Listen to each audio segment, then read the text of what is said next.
우리 말씀을 하기 전에 아까 전에 빼먹고 광고를 안 드린 게 있어가지고 정말 중요한 광고인데 광고 하나를 더 추가하도록 하겠습니다. 어떤 광고냐면 아무래도 내일이 추석 명절이다 보니까 우리 성도들에게 우리 교회에서 뭔가 선물을 하고 싶다라는 생각이 참 많이 들었어요. 그래서 선물을 교회에서 좀 준비를 했습니다.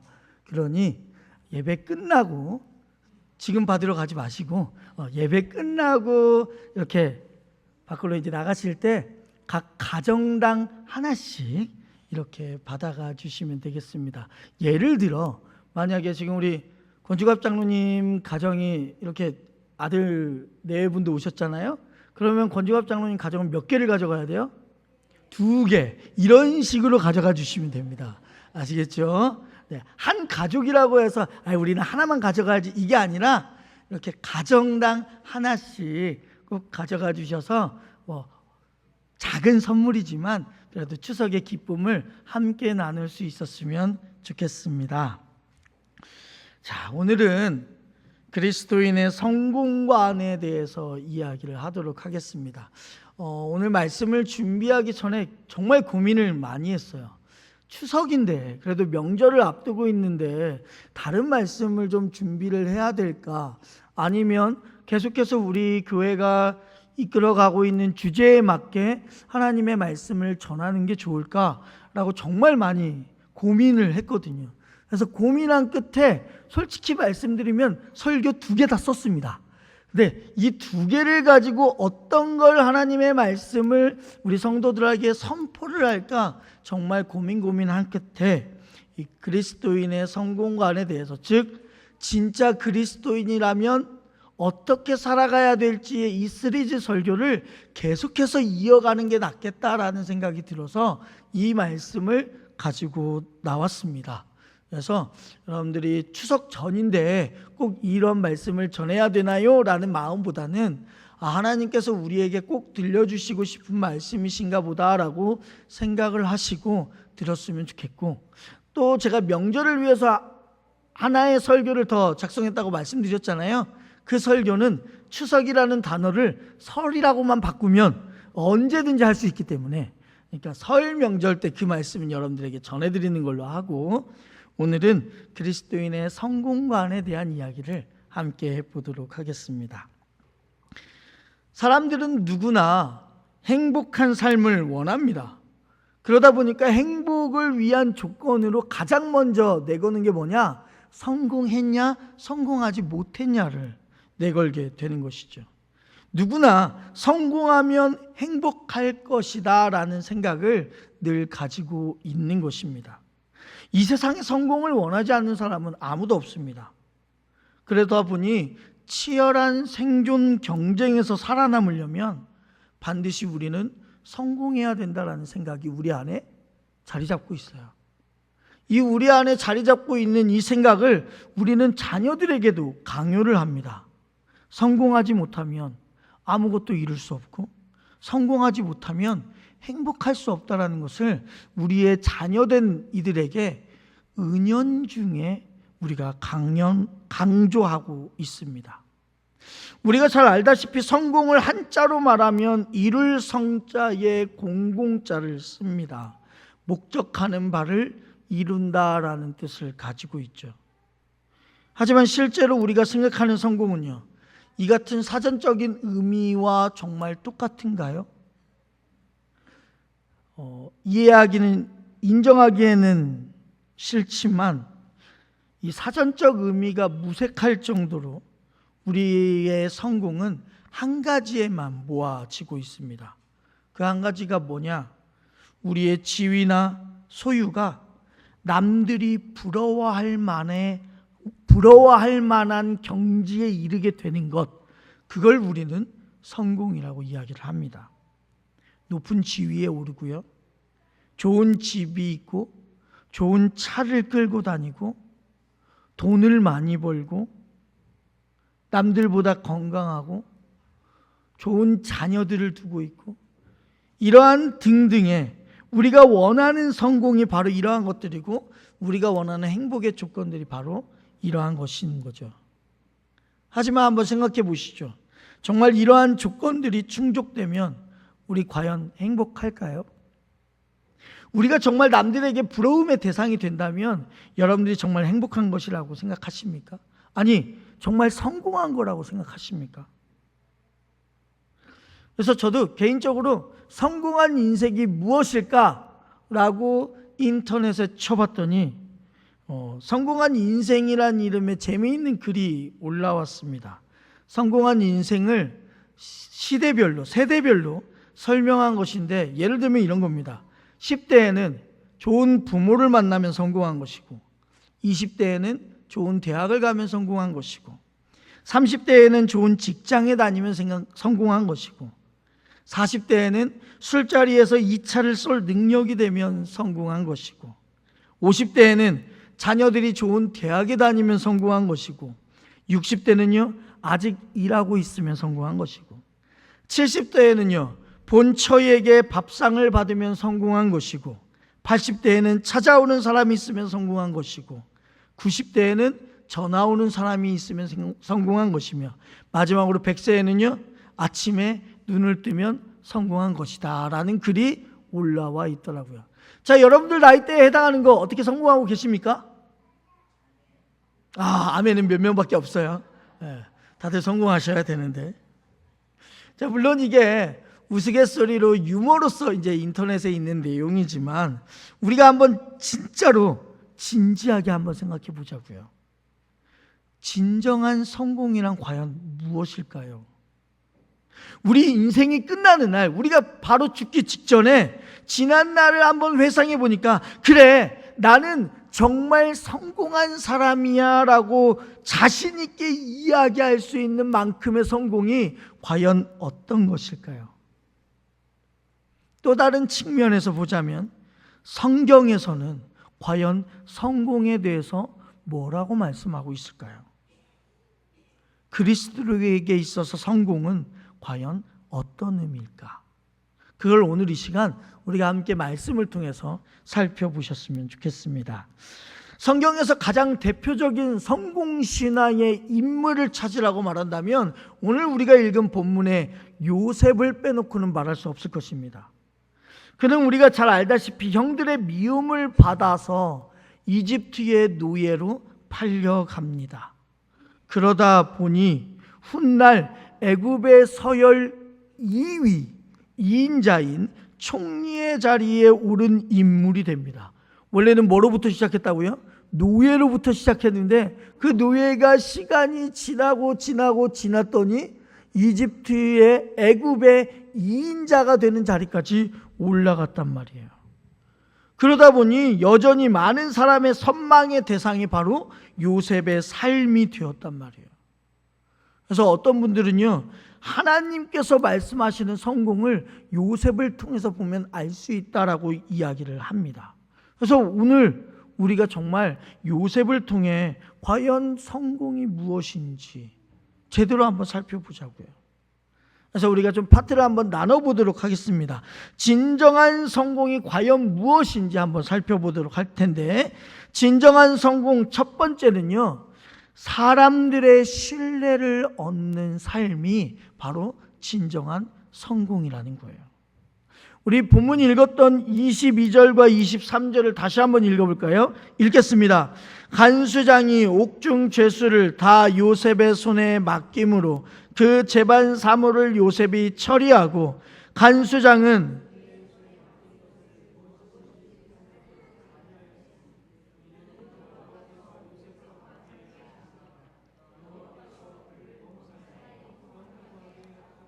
아멘.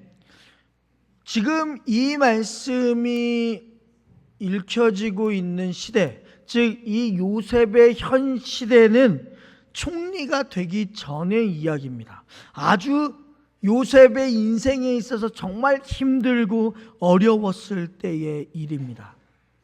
그는 주인인 보디발의 아내의 유혹을 뿌리쳤다가 억울하게 지금 감옥에 잡혀간 상태거든요. 분명히 요셉은 주인을 충성스럽게 섬겼는데도 불구하고 요셉에게 다가온 것은 축복과 성공이 아니라 차가운 감옥이었단 말이에요. 그런데 거기에서 어떻게 행했는지 모르겠지만 간수장이 그 감옥을 다스리고 있는, 감옥을 총관리하고 있는 그 간수장이 요셉에게 모든 것을 다 맡겼다라고 되어 있어요. 그 정도로 요셉이 간수장에게 있어서 큰 신뢰를 받았다라고 말할 수가 있는 거겠죠. 감옥에서뿐만이 아니죠. 감옥 이전에 요셉이 보디발의 집에 노예였을 때도 그랬단 말이에요. 성경은 보디발이 요셉을 가정 총무로 삼고 자기의 모든 소유를 다 그의 손에 위탁했다라고도 성경에 나와 있어요. 즉 자기의 모든 소유를 다 요셉에게 맡길 정도로 요셉을 신뢰했다라는 것이죠. 여러분, 진정한 성공이라는 게 이런 거 아니겠습니까? 요셉처럼 주위 사람들에게 사랑과 신뢰를 얻는 것, 모름지기 이 정도는 되어야 진짜 그리스도인으로서 성공했구나라는 말을 들을 수 있지 않을까요? 세계적인 갑부이자 주식 투자의 귀재라고 불리운 워렌 버핏이 있습니다. 이 워렌 버핏에게 어느 날 한 여대생이 이러한 질문을 했대요. 지금 위치에서 과거의 교훈들을 돌아볼 때 당신은 성공을 뭐라고 말할 수 있습니까? 그러자 버핏이 하는 말이 이러한 말이었어요. 어떤 사람들은 성공을 원하는 것을 많이 얻는다라는 것으로 생각합니다. 또는 어떤 사람들은 성공해야 행복하다고 느낍니다. 하지만 내 나이가 되면, 이때 당시에 이 인터뷰를 했던 당시에 워렌 버핏의 나이가 82세였거든요. 내 나이가 될 때면 화면에 있는 그대로 당신이 사랑해 줬으면 하는 사람이 당신을 사랑해 준다면 그게 바로 성공입니다 라고 워렌 버핏이 이야기했다라는 거예요.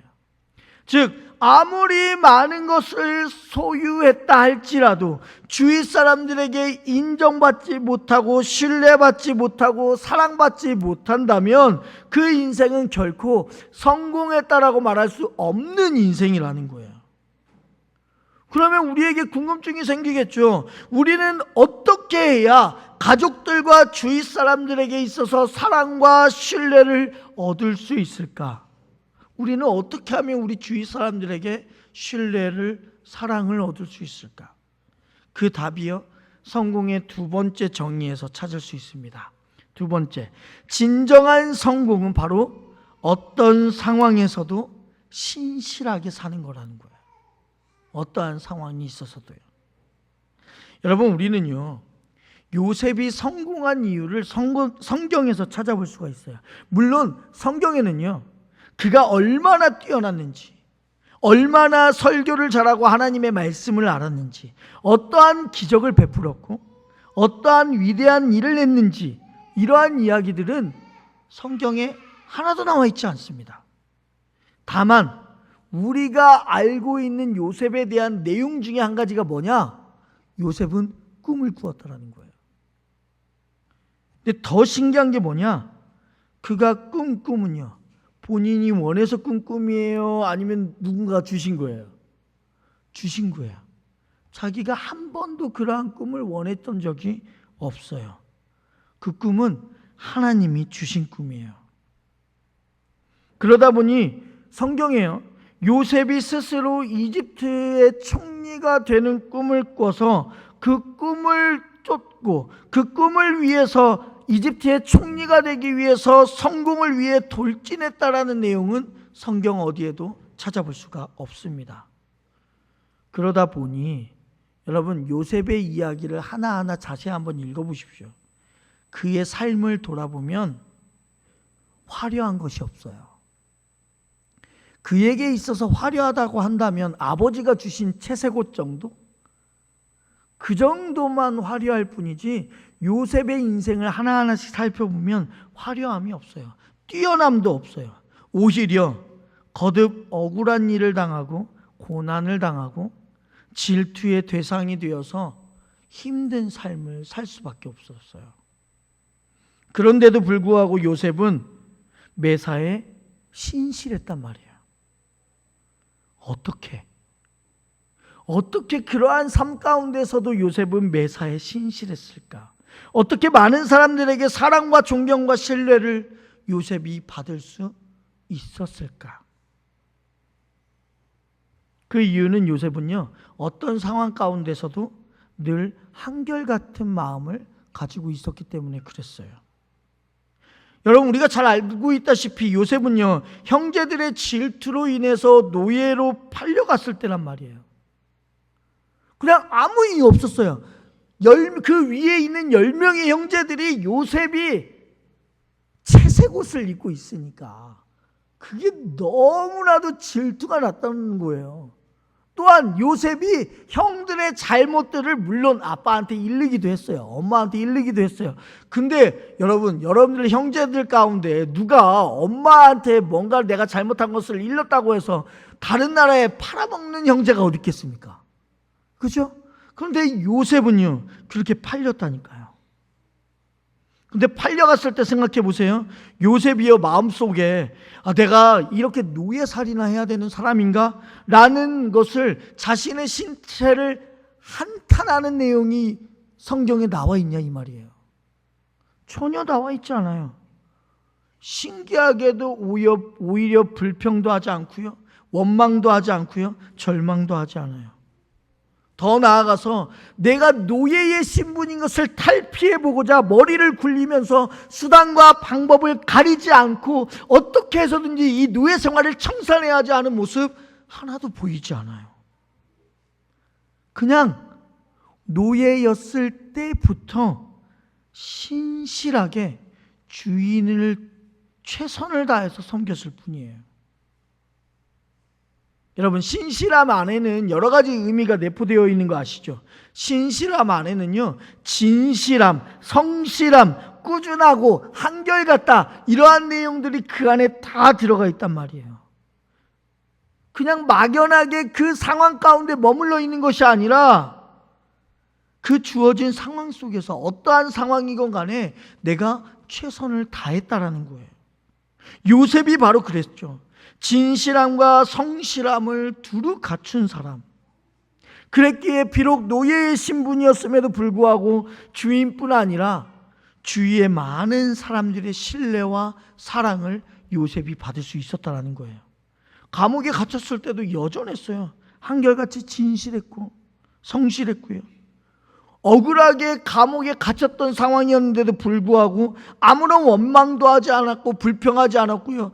오히려 복수의 칼날을 갈지도 않았단 말이에요. 그저 그 맡은 자리에서 최선을 다하고 있었어요. 그러자 그러한 모습에 주위에 있는 많은 사람들이 어떻게 되는 거예요? 매료되어지는 거예요. 여러분, 우리의 주위에 있는 사람들도 한번 살펴보시죠. 여러분들 주변에 있는 사람들을 볼 때 여러분들이 좋아하는 사람들의 유형이 뭐예요? 시끄럽게 떠들고 내가 했다는 일들을 잘난 척하고 그러한 사람들을 여러분 좋아하시나요? 그러지 않죠. 오히려 묵묵히 그 자리에서 그 일들을 열심히 하는 사람들에게 우리가 매료가 되기 십상이에요. 그러한 것처럼 요셉의 삶이 그러했단 말이에요. 왜 그렇게 할 수 있었냐? 여러분, 요셉의 삶의 목적은요, 성공이 아니었거든요. 요셉의 삶의 목적은 단순히 그냥 그 신실함이었어요. 성공이 아니라 신실하게 사는 것이 요셉의 목적이었기 때문에 하나님께서 요셉을 노예로 만드시든 총리가 되게 하시든지 그 주어진 자리에서 신실했고 성실했고 최선을 다했어요. 요셉의 꿈이요, 총리가 되는 게 아니었다니까요. 여러분, 이러한 요셉의 삶을 봤을 때 진정한 성공, 정말 하나님께서 원하시는 성공이 바로 이런 게 아닐까 생각합니다. 우리에게 주어진 상황 가운데서, 모든 상황 가운데서 신실함을 잃지 않는 것, 그게 바로 성공의 길이라는 거예요. 세계적인 명지휘자로 알려진 토스카니니라는 지휘자가 있습니다.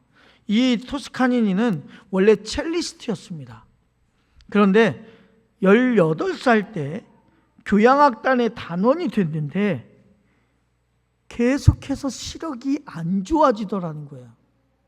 병원을 다녀도 그 시력을 고칠 수 있는 방법이 나오지 않았어요. 그러다 보니 시력이 나빠지니까 악보를 보고 연주할 수가 없는 거예요. 그래서 악보를 눈 가까이 대야만이 볼 수 있었던 것이죠. 그래서 이 토스카니니가 해결한 게 뭐였냐면 악보를 가까이 놓고 그 악보를 다 외워버리는 거였어요. 근데 오케스트라의 특성을 여러분들이 아실지 모르겠지만 내 악보만 외운다고 해서 그걸 합주할 수 있는 게 아니거든요. 다른 이들의 악보까지 전부 다 외워야만이 오케스트라가 연주가 될 수 있는 거예요. 그래서 토스카니니는요, 다른 사람들의 악보까지도 싹 외웠다고 해요. 근데 어느 날 연주회를 앞두고 지휘자가 나타나지 않는 상황이 발생하게 된 거죠. 그러다 보니 부득이하게 단원들 가운데 누군가가 지휘할 수밖에 없는 상황이 벌어진 거예요. 그때 모든 단원들이 한 목소리로 토스카니니를 추천을 했습니다. 왜요? 모든 악보를 다 외우고 있으니까. 그래서 결국 추천을 받아 그는 지휘를 하게 되었는데 전혀 예기치 못했던 순간에 지휘를 할 수 있는 기회가 주어졌고 그 연주회를 아주 잘 소화해냈다고 합니다. 그 이후로 토스카니니는요, 연주의 자리로 그 지휘의 자리로 자신의 포지션을 바꿔서 지휘하기 시작했는데 그때부터 이제 유명한 지휘자의 반열에 오를 수 있게 된 것이죠. 먼 훗날 이 토스카니니가 이렇게 얘기했다고 합니다. 나의 나쁜 시력이 나를 명지휘자로 만들어 주었다라고 고백했다라는 거예요. 그런데 저는 이 고백이 제 생각하고는 다릅니다. 물론 이제 토스카니니가 그렇게 말했으니까 토스카니니가 말한 게 정답이겠지만 저는 좀 다르게 봐요. 어떻게 보냐? 물론 나쁜 시력 때문도 있었겠지만 어떤 상황에서도 포기하지 않고 신실하고 진실하게 최선을 다하고 성실하게 했기 때문에 이 명지휘자의 반열에 오를 수 있지 않았을까라는 생각이 드는 거예요. 우리는 때로 이런 생각을 할 때가 있습니다. 우리 회사가 더 좋아진다면 내가 성공할 수 있을 텐데, 경쟁자들만 없다면 내가 더 잘 될 텐데, 내 자리가 더 높아진다면 나에게 더 좋은 기회가 생기고 더 많은 돈을 받을 수 있을 텐데, 내가 더 많은 사람들을 알아서 그 인맥을 잘 관리하고 활용한다면 더 큰 성공을 거둘 수 있을 텐데, 이러한 생각을 우리가 할 때가 있어요. 즉 내가 처한 상황이나 환경이 바뀌면 성공할 것이라는 생각을 할 때가 있다고요. 하지만요, 여러분, 진정으로 여러분들의 상황이 바뀌면 성공할까요? 하나님께서 원하시는 성공은요, 우리에게 무언가 주어짐을 통해서 이루어지는 성공은 하나님께서 원하시는 성공이 아니란 말이에요. 그냥 하나님께서 말씀하시는 성공은 모든 상황 가운데 죽게 하듯 신실하게 최선을 다하는 삶, 그 삶 자체를 두고 하나님은 성공한 인생이라고 말하고 있단 말이에요. 생각해 보세요. 우리 중에 요셉과 같이 지금 감옥에 갇혀 있는 상황에 처해 있는 사람이 있다면 내 인생은 끝이라고, 이제 아무것도 할 수 없다고 말하는 사람들이 있다면 여러분들에게 권면하고 싶습니다. 하나님께서는요, 지금도 여러분들과 함께 하신다라는 거예요. 힘들고 어려운 상황 가운데 여러분들이 계실지 모르겠지만 최선을 다하고 신실하게 행할 때 주님께서는요, 우리를 진정한 성공의 길로 반드시 인도하신단 말이에요. 반면에 요셉처럼 내가 총리가 되어서 내 소망을 이루고 전성기를 이루고 있다고 생각하는 분들이 있을지 모르겠어요. 그러한 분들에게 저는 단호하게 이야기하고 싶은 거예요. 하나님께서 원하시는 것은요, 여러분들이 지금 그 이룬 성공이 아니라 여러분들이 있는 그곳에서 신실하게 되어지는 것을 하나님은 원하신다라는 거예요. 여러분, 성경이 가르치는 성공은요, 바로 하나님께서 부어주시는 뜻에 따라 신실하게 형통한 삶을 이루는 거예요.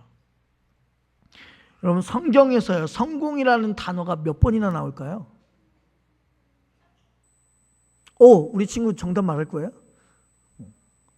몇 번 나올 것 같아요? 자, 성경에 제가 성공이라는 단어를 이렇게 인터넷에 요즘 성경 검색하는 사이트들이 많으니까 성공이라는 단어를 했어요. 그러니까 몇 번 나온다고 우리 친구? 1000번. 성경에 성공이라는 단어가 1000번이 나오면 어쩌면 이 성경은 더 많은 사람들에게 전달되어지 않았을까라는 생각이 들어요. 근데 신기하게도요, 성경의 성공은요 딱 2번 나옵니다. 창세기부터 요한계시록까지 딱 2번밖에 나오지 않아요. 그런데 이 2번이요 전부 다 뭐 하나님이 성공하는 방법을 가르쳐주는 그 성공이냐, 그것과는 전혀 무관한 말입니다. 그런데 성공이 아니라 다른 말, 형통이라는 말은 몇 번 나오는지 아세요? 형통이라는 말은 정말 많이 나와요. 형통이라는 말이요. 이게 과연 우리에게 뭘 전해주고 있는 말씀일까요? 성공은요, 우리가 어쩌면 노력해서 수고해서 붙잡은 게 성공이라고 한다면, 형통은요 하나님께 속한 것으로 그분이 허락하실 때 우리에게 주어지는 게 바로 형통이란 말이에요. 적어도 진짜로 하나님을 믿고 있는 여러분들이라면 성공이 아니라 뭘 붙잡아야 되겠어요? 형통을 붙잡아야 되는 거예요. 왜요? 그게 진짜 하나님께 속한 것이기 때문에 그래요. 그래서 창세기 39장 23절, 우리가 아까 전에 읽었던 본문을 보면 이는 여호와께서 요셉과 함께 하심이라, 여호와께서 그를 범사에 형통하게 하셨더라 라고 말씀하고 있죠. 하나님께서 분명히 형통하게 하셨다고 되어 있어요. 이에 앞서서 우리가 읽었던 본문 2절과 3절도 읽어볼까요? 읽겠습니다. 여호와께서 요셉과 함께 하심으로 그가 형통한 자가 되어 그의 주인 애굽 사람의 집에 있으니 그의 주인이 여호와께서 그와 함께 하심을 보며 또 여호와께서 그의 범사에 형통하게 하심을 보았더라. 아멘. 하나님께서 함께 하셔서 보디발의 노예였던 요셉을 어떻게 하는 자가 되게 하셨다고요? 형통하게 하는 자. 그리고 또 그가 하는 모든 일이 어떻게 됐다고요? 형통하게 되었다고요. 우리는요 성공한 사람이 되기를 원하고 있겠지만, 정말 하나님을 믿는 그리스도인이라면 하나님께서 우리에게 성공한 사람이 되라라는 게 아니라 형통한 자가 되라라고 우리에게 명령하신단 말이에요. 그러기 위해서는 가장 먼저 우리가 뭘 해야 될까요? 형통한 자가 되기 위해서는 가장 먼저 뭘 해야 될까요? 하나님 믿어야죠. 하나님 믿어야죠. 아니, 하나님 안에서 우리에게 주시는 게 형통이라고 하셨으니 당연히 첫 번째는 뭐예요? 하나님 믿어야 돼요. 하나님 만나야 되는 거예요. 모든 상황 가운데서 하나님의 주권을 인정하면서 그 하나님께서 우리를 불러주셨다는 것에 감사하며 아멘으로 나아가야만이 우리 안에 형통함이 있단 말이에요. 하나님께서만이 우리에게 형통함을 줄 수 있어요. 그 형통 아무도 우리에게 주지 못해요. 여러분들이 억만금을 내보십시오. 하나님께서 주시나? 절대 주지 않아요. 하나님께서 그 형통함은 딱 하나, 믿으면 주시는 거예요. 믿으면요. 그래서 우리는 하나님의 말씀에 순종할 필요가 있어요. 그래서 하나님께서 우리에게 형통함을 받는 방법을 허락해 주셨거든요. 그게 성경에 정확히 답이 나와 있어요. 여호수아 1장 8절 읽겠습니다. 이 율법책을 내 입에서 떠나지 말게 하며 주야로 그것을 묵상하여